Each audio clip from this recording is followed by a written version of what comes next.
I would say to myself, if I wouldn't say this to my nephew or to a child or to a loved one, then why am I saying it to myself?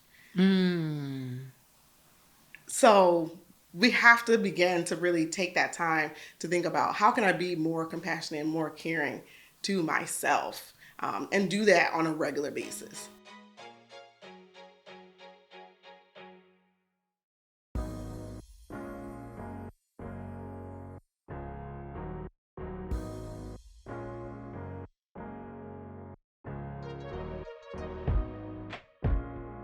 Welcome back to the Your Next Move podcast. Today, we have my good friend, Krystal. Right before we started recording, I had to ask her, like, how long have I known you, girl? Because I was definitely about to lie to y'all and say I've known her 10, 15 years, and I've known her 5. We met at the My Taught You retreat 5 years ago, and she's been such a blessing in my life since. And that's why I feel like I've known her a lot longer than I have. One of my favorite things about her is that she is the founder, owner, and clinical director of Simply Being Wellness Counseling. And when we talk about therapists and when we talk to therapists, generally you hear them talking about cognitive behavioral therapy or solution focused or all these different types of theories. Krystal doesn't talk about theory. Obviously, we know she's got the background. Okay, we're not saying that. She's not an Instagram therapist. She's a real one, y'all. But she talks about how to create ease in your life. You can find her on the news. You can find her on Yahoo. She is doing all the things, and she's big on self-care and giving you extremely tangible things you can do to improve your life every single day, which I think is such a beautiful way to talk about therapy. So welcome, friend. Thank you. That was a great introduction. I need to put that on my Instagram. Not a problem. We can give you the transcript after. Perfect. So tell us how you got started with the mental health counseling. How did you get in that realm? So I went to school for my master's is in mental health counseling. Okay. And so I've worked in so many different settings, outpatient. I've taught college courses. The longest time that I worked was in the correctional setting. And over the last, I would say about 5 years, I decided that I would rather invest in a space that I could be myself and I could authentically show up and work with the people that I wanted to work with. And so I ended up starting my practice about 5 years ago. Wow. So how do you feel like you said the longest term was in the correctional setting? So how was that? I feel there's the political answer that I can give you, and there's we want both. The real answer. We want both. You know, I mean, it's a traumatizing setting. You know, you're locked in all day, just like the people who are incarcerated, and it really was about like putting out fires. A lot of crisis work, and for me, it got really boring because it was the same thing all the time. You're looking at people who may be there for decades or multiple years, and so the people that I worked with were great, but the environment became too much for me. So, I do see the benefit and the work that I did there, but I found that it no longer was in alignment with where I wanted to go professionally and personally. Got it. What do you feel is the most influential experience you've had that has really led you to wanting to create this ease for your clients and make it so practical? Yeah. So about 2 years into my career, I was working in an agency setting. I was, trying to get my hours as fast as I could. So if anybody knows, as a therapist, you have to get, in some states it's 3,000, some states it's 4,000. So I was an overachiever. I got all my hours in 2 years. But with that came a cost because I ended up experiencing burnout within 2 years of my career. And I tell this story if anybody saw me speak where it just came upon me. I couldn't get up. I just fell down in front of my group. And so I didn't know what was going on. And, that really made me sit down and say, okay, you're overworking. You're doing too much. Like, was that goal really what you wanted to do? And it came with a cost. And so for me, I said, I never want to feel that again. So what that taught me was to recognize the ways in which I do overwork and recognize how I'm creating a lot of chaos myself or in environments that actually don't fit me that may be causing a lot of internal conflict. So now I pay attention to that and I say, okay, if I want to have more ease, if I want to feel more peace, then I need to not put myself in predicaments or not embrace things that, create more of that. I love that. My therapist said something recently on Instagram that she was like, how are you contributing to your own chaos? And I thought that was such a powerful question because many times we can feel like things are happening to us and that we have no control. And I think there are some things that do happen to us where we have no control, but there also are a lot of things every single day where it's like, no, I created this situation. I am maintaining this toxic situation, and I am allowing it to continue to run me, which is why I feel terrible every single day. Right. Yeah. I always tell myself, like, you're in charge here, every single day. If I get up and I'm not feeling my best, I said, well, what do I need to do to feel good? And I do whatever I need to do to take care of myself to feel good. Sometimes I get to great. Sometimes I don't. Sometimes I allow myself to sit in like what I'm feeling, and whatever that is, that's okay. But I really think it's about us really understanding how we are as human beings and the complexities of that, and not trying to be this person, like this fake person, right? Like for a while, my mantra was DJ Khaled, like never play yourself. So am I playing myself, like showing up or pushing myself to do something I don't want to do? And I'm like, no, I have to sit with that. I have to take ownership of that if I'm doing things that are, contributing to my discomfort. We've had so many guests come on over the past few months that I've been recording where we've talked about burnout. And I always ask, like, what is your routine? Like, what is your self-care routine like? Because I know you're really big on that. So as a therapist, I think compassion fatigue is also a thing. So compassion fatigue for folks who don't have a counseling background, I can explain it in my layman's terms. You tell me if I'm wrong. But compassion fatigue, basically, you are taking on all the emotions of everything else that's happening in your life, all the people that are happening in your life. And as a therapist, you're listening to people's problems all day, every day. And the fatigue of hearing that can also impact your own life. And that's why I think even for therapists, like, self-care is even more important. So what does self-care look like for you? Yeah, and with compassion fatigue as well, sometimes that makes us not be able to connect with our clients. And so that's the big thing. If we're starting to feel like it's taking more out of us, and we're starting to almost in a sense be upset about the work that we have to do, then we don't have that ability to see our clients as human beings, and it's just becoming to be too much work. So for me, as a therapist, I have to constantly be aware of what is happening in my mind and my energy and my capacity. And so I think when I first left my full-time job, I kind of went like OD. I was like, I'm only seeing people, this many people, and 3 times a week, and that's it. And I was like, I'm sitting around a lot. Am I supposed to be doing other things? But in hindsight, I feel like I needed that. I needed to have that time, that kind of to deprogram myself from like being in corrections for 10 years and working in a certain way for a long period of time. And so for me, an integral part of my self-care is to really have that compassion for myself, to give myself that grace every day. Some days I'm, beast mode. I can go after it, I can get it. And some days I'm not. So it's really taking that quick check-in in the morning. I always check in the morning with myself to say like, Krystal, you good? How you feeling? Prayer or meditation is an integral part of that for sure. But I know that I'm not a morning person. I'm not just jumping out of the bed. The days when I have to jump out of the bed, I know that I'm going to be at my max capacity much sooner than I want to be. So when I teach people about self-care, I really teach them about having this awareness about what's going on, like what's actually helpful to you. Let's think of a day where you felt like your best, where it just went smoothly, even though there may have been challenges or adversities.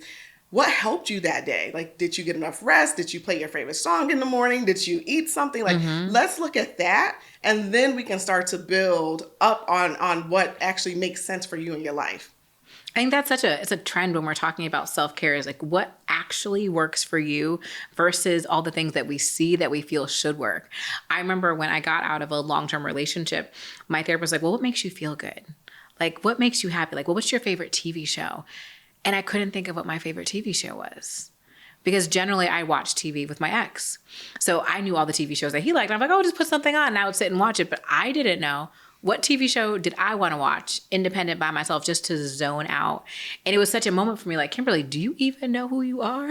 Like, do you know what you like? What makes you happy? What makes you thrive? Like, you have to really sit and sometimes it takes testing. Do you feel like it ever takes testing for you to feel Absolutely, like what works? People don't give themselves enough time to figure it out, right? And sometimes they're using a routine that's outdated. A prior version of yourself thrived on this routine. Now you're trying to do the same thing, where there may be aspects of that routine that you can add in, but that doesn't mean that it makes sense for your life right now. And, I'm glad you mentioned that about partnership, because sometimes we forget that we're still individuals. And so we have to, when we are doing things to take care of ourselves individually, that actually enhances our relationships and our partnerships. And so it's a necessary part to be able to say to yourself first, before your child, before your partner, before you go to work, like, hey, what do we want to do today? Are we good? I think one of the things I remember about us doing a coaching session long time ago. Oh my goodness. You told me to look at my calendar and say, you were like, okay, well, where's your time to do nothing? And I was like, I never really thought about that. And I'm a whole therapist, but I never thought about actually thinking about time in my day where I could just do nothing and not have to give myself permission to do that. So, I immediately implemented that and telling all my clients, hey, 5 minutes, 10 minutes, 30 minutes, whatever, let's just do nothing, because we need to have that mental space where it's not so much clutter, and so that we can process a lot of things that we may have, experienced throughout the day. My do nothing time is so sacred. For me, Sundays are the day I do nothing. So if you know me well, if you are in my life, I generally do literally nothing. If I didn't have a dog, I probably wouldn't even leave the house, because Chala's got to go out twice a day. So I'll take care of my baby. Other than that, I don't plan a daggone thing. If I eat takeout, maybe I'll eat takeout. Maybe I'll binge watch TV all day. This past Sunday, I was so tired. I took two-hour naps. Nice. Just laying on the couch, doing nothing all day. I ordered my favorite stuff. For me, I know I'm someone who also, it's easy for me to burn out, because I will hustle like nobody has ever hustled before, and I will push myself to the brink. But one of the things I do for self-care is making sure I have that do nothing time. Yeah. So when you first started to implement that, how was it? Did you feel like there was some resistance? Were you still feeling badly about not doing anything? All the time. And I still struggle with it. I definitely struggle with just sitting and just allowing myself to be. I'm always thinking about, what is my to-do list? What do I have to do? What do I have to get done? By me doing nothing right now, is that holding me back from doing something else? Is it not setting myself up for success on Monday? But I realize that I need the rest. Even if I'm a little guilty, I still make myself do it. And I appreciate that, right? Because I think what people think is that when I make a decision that I want to do something differently, they automatically think that they're not going to think in the same way that they've been thinking. And when it comes to mindset, we really have to pay attention to the themes in our brain. What are the thoughts that constantly are coming up? Most of our thoughts are repetitive, and most of our thoughts are negative. So if we're already skewed that way, that means we have to actively do work every single day to enhance our mindset. And so when clients tell me, or when I, tell myself, oh, I started doing this and I felt this way, and I'm like, yeah, great. Now, what do we do to manage that? It's really about managing the mindset, because our body gets there before our mind gets there. And so if we give ourselves that time and that grace to still figure out, okay, I feel badly for doing nothing, then usually what I do is I counter that with another thought and say, yeah, I needed this time. I deserve this time. And that begins to create a distinction in my brain to interrupt that pattern of those negative thoughts all the time of, I should be doing something, I should be doing something. You're living and you're breathing, you're doing something. Literally, that's all we're supposed to do. But I think it's difficult for a lot of us, especially people who are go-getters and who are used to getting things done, to be able to sit with those types of thoughts. And so that's why I speak about it in this way. If you want more ease, you have to empower yourself first. You got to talk to yourself in a nurturing way. You got to be more compassionate. And I would say to myself, if I wouldn't say this to my nephew or to a child or to a loved one, then why am I saying it to myself? So we have to begin to really take that time to think about, how can I be more compassionate and more caring to myself, and do that on a regular basis. I love that. I just saw something on Instagram earlier today, and I don't remember who it is. I will try to remember and put it in the show notes, but no promises. I saw this guy, and he literally was talking to himself. He's like, hey, friends, what we got going on Monday? He's like, bro, I don't want to think about that right now. And he went back. He's like, well, if we think about it right now, it can help us set up for later. So how about we know it's going to be crazy. So how about we just put our clothes out for tomorrow? He's like, all right, bro, let me go do it now. Like he had this like back and forth dialogue. He's like, you have to set yourself up for success, set yourself up for ease. And so many times we expect the ease to happen. We expect the mindset shift to happen. We expect to just feel better. But it's a continuous, like every single day, is this decision that I'm making right now contributing to my chaos, contributing to my ease? Like what bucket is what I'm doing right now going into? Like, is it the good side or is it the bad side? And am I okay with whatever decision I make? Yeah. Because we're not all just good, right? We make poor decisions sometimes. And I mean, all the time, some of us, right? So I think we have to be okay with that, with saying like, hey, I made a decision and it wasn't the best decision at the moment, or I regret that decision.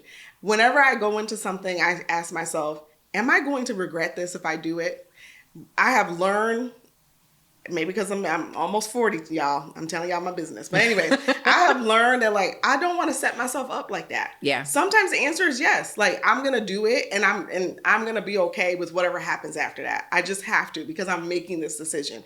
If we did that more often, I think that would save people a lot of unnecessary like self-criticism and judgment. Mm-hmm. Because I'm just saying, you know what? I want to make this decision. I know it may not be the best one, but I'm going to take ownership of it. And we're going to keep it pushing. I did what I did. I said what I said. It is. Right. Exactly. So for me, it's now more so about, let me save myself that. I've done enough of the criticism. I've done enough of the self-loathing. I've done enough of the judgment. Now, let me just look at myself as a human being that, makes mistakes, and as a human being that also makes a lot of really good decisions as well. And so, again, really embracing ourselves for, who we are and who we are becoming.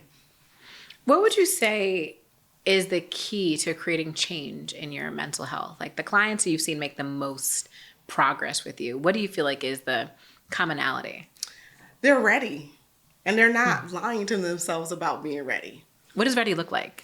They have already done like pre-work. Like they've started to place boundaries with people, or they started to make changes in some of the habits that maybe they don't like, or they know, they have at least some sense of, hey, this is what it looks like or feels like for me to be better. And I want to make a plan to get there. And so, because sometimes a lot of people come in, they're like, I'm ready to do this, and we're meeting. And then now we're, 8 sessions in, and I'm like, did you do that assignment? Like, did you follow up this discussion? Like, did you do what's happening here, and I'm not saying that everybody that comes in that's checking off all the homework and everything is completely ready, because sometimes they're just good at being a student. But folks having that vision and that idea of, where do they want to be? How do they want to feel? And then collaborating with me on getting that mindset and track to make it happen. Do you feel like being sick of your own shit is enough to get someone to move? Absolutely. Okay. Yeah. I think we all have a threshold. Yeah. And, in addiction, we used to say you got to hit rock bottom. Well, there's levels to the bottom. Got it. You think that you're at your bottom. So, more. And you're not. No. You can go further, So I really think that it's really about how much more do you want to do this? Like, how much more of the bullshit do you want to do? Yeah. That really is what it comes down to, and getting people to see that, like, you don't have to keep living in this way, or you don't have to keep feeling this way. For some people, it's just very foreign. And that really speaks to, a lot of trauma and a lot of things that's just kind of been stored that we have to slowly and with care, begin to work through. I appreciate that. I think that when we're talking about making change, I think that many times we think that we have to be like radically uncomfortable. I think that motivates some people. I think just being ready to like flip the switch, some people can cold turkey change.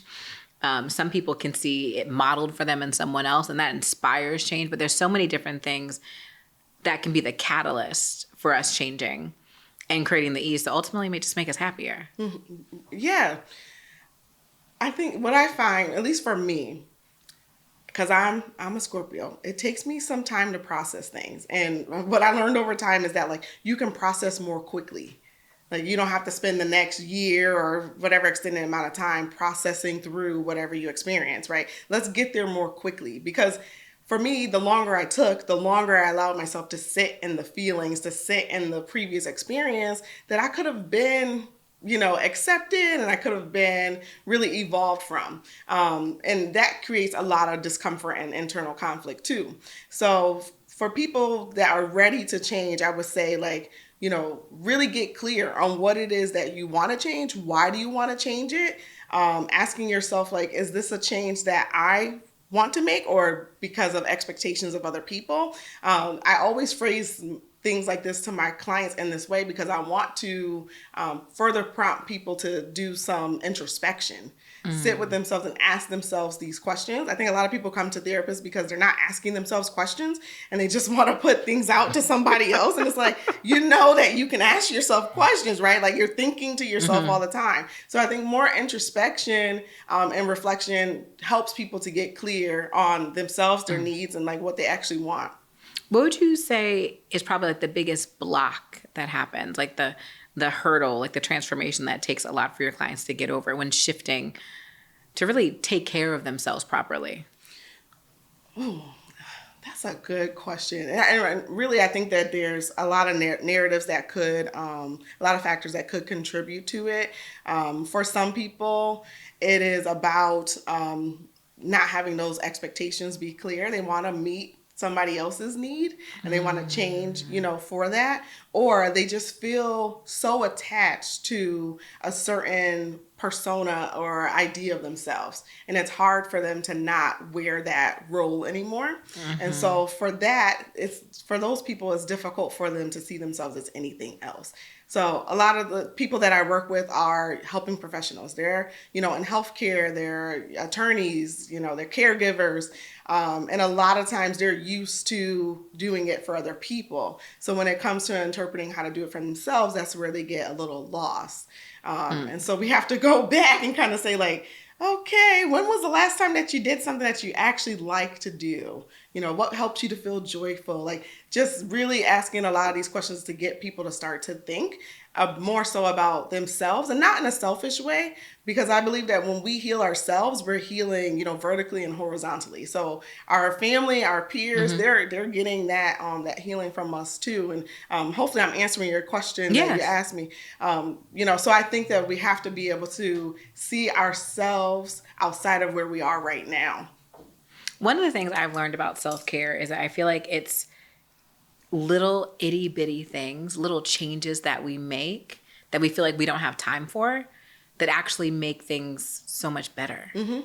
I know for me, there's 2 small routines that I have that I thought were so dumb, but they made me feel so amazing. So when I travel, many times when I'm staying in hotels, I have a thing.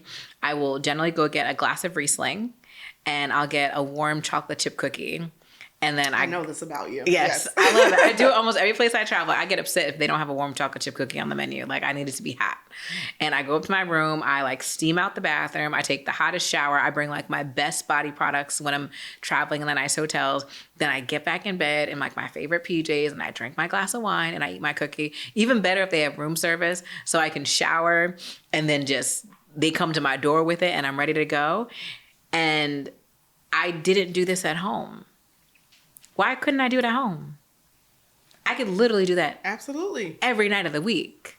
If I do it when I travel, I realize I treated myself and set myself up for success so much better when I traveled than I did at home. So I don't necessarily have the glass of wine every night, but I have a hot cup of tea and I normally have a cookie. And even if it's an Oreo and not a decadent, my favorite cookies are Bang cookies. Love Bang cookies. If you haven't had them, I need to get them for you. Bang cookies. Okay. Bang cookies, they're in Jersey. They're in Terminal A. Okay. In the airport, but there's other places too. It maybe not a decadent cookie like my favorite, but I may have an Oreo. Or when I used to travel to Tennessee a lot, there were these almost this, I don't remember the name of the brand. I'm about to run to my kitchen and grab one. But it's a giant, almost Reese's peanut butter cup, but it's from a smaller brand that were delicious. And I would only have them when I traveled. I was like, Kim, why aren't you ordering these? Right. So I ordered 15 of them. So now I have it at home. Like all these little things I did to care for myself when I traveled, I started doing at home. My Sunday mornings are generally sacred. I'm definitely giving rich auntie vibes on Sunday mornings. I generally wake up, I put my silk robe on, I make my French press coffee. I'm playing Anita Baker and Luther. Yes. Like I do all of these little things and they're so small, but they make me feel so much better. It sets me up. And I feel like we just don't take the time to do those things. What I like about what you said is that you didn't just put these moments of joy to only you traveling, right? Like this is necessary for you in your everyday life. And I think that's sometimes what we do is we compartmentalize. Oh, I have to wait until I go on vacation. Yes. Oh, I have to wait until this and then I can do it. And it's like, no, you can actually do that now. Every day. Every day, and what are the small ways that you can do that you can make it be applicable to your daily life while you're at home. I love to travel. I actually just came from a few days of being solo by myself. And that's one of the ways that I take care of myself too. It helps me really mentally reset and have a moment with myself.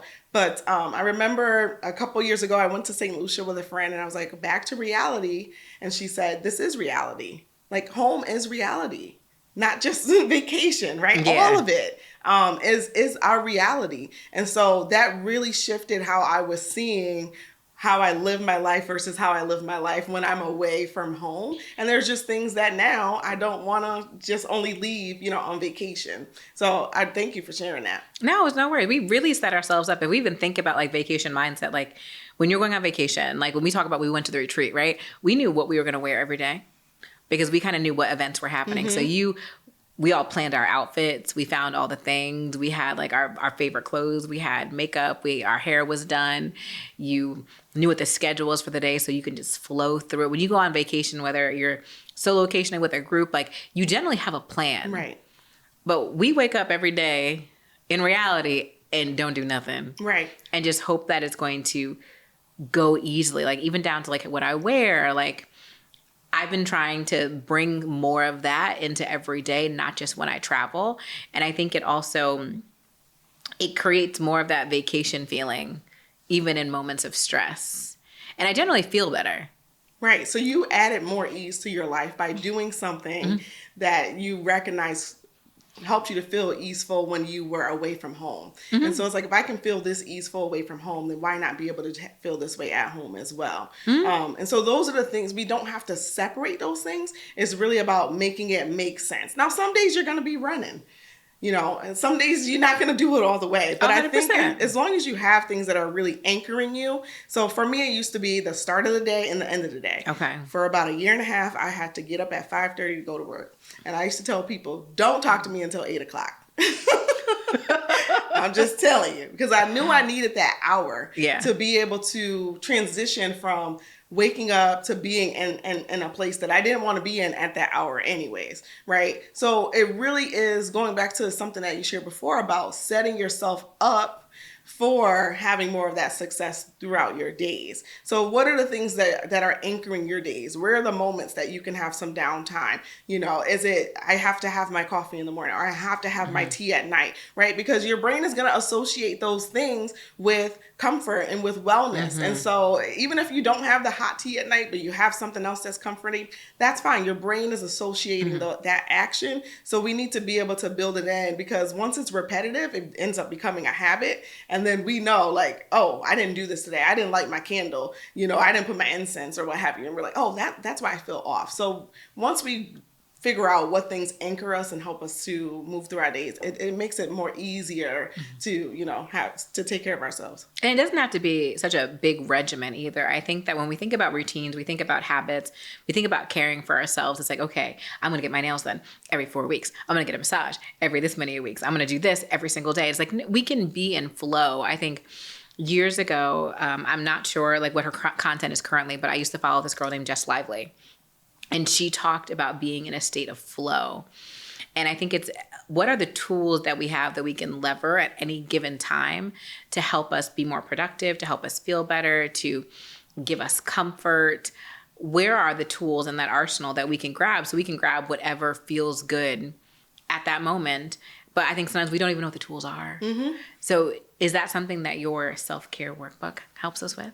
Yeah, and I don't know if this is in the workbook, but I'll share it with you. So I always tell people to ask themselves, like, who, what, and how. Like, who can help me? Like, who can support me? What would help me to feel better? You know, what tools do I need to get through this? Like, start to ask yourself those questions. Again, kind of going back to the reflection, because when you know it, when you're not in a state of crisis, or when you're not in a state of, feeling super down, then it's more easy to implement those. Yes. So the self-care workbook, which I'll have to put back up on Amazon, y'all, give me some time. I'll do it. Okay. But the self-care workbook really starts by asking a lot of these questions, so that people are starting to think and to think more intentionally about how they're taking care of themselves, their emotional health. Because it does start, everything that we do, it starts right in our mind.